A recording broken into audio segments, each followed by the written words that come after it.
boshlig'imdan shakar. Hozirgi kunda 100%, 200% Forever Life kompaniyasining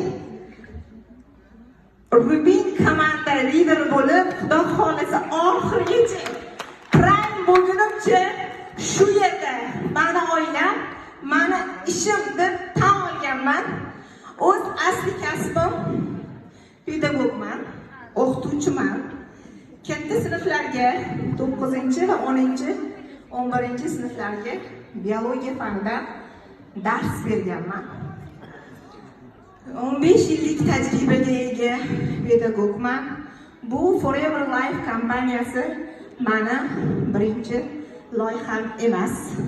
Bundan oldin ikkita loyihada ish faoliyatimni yurgizganman. Lekin yana bir marta aytaman, lekin bu natijaga faqat juda ham tez fursatda Forever Life kompaniyasida amalga oshirishga muvaffaq bo'lganman.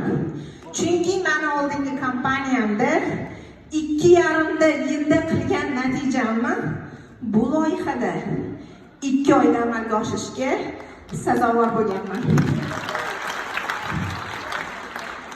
Va hammalarga shunaqa yutuqlarni, shunaqa natijalarni har bir Forever Life kompaniyasiga kelgan qadri baland hamkorlarni, bo'lajak millionerlarni shu loyihada ko'plab orzularini amalga oshirishligiga tilakdoshman.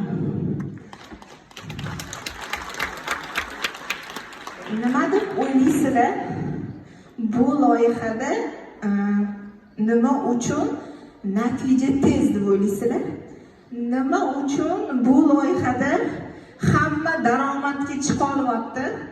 Ya'ni tarmoqli marketingda hech qanaqa ish faoliyatida yurgizmagan, davlat ishtida, ertalabdan kechgacha ishda bo'lgan inson ham status ocha olyapti. Nima deb o'ylaysizlar?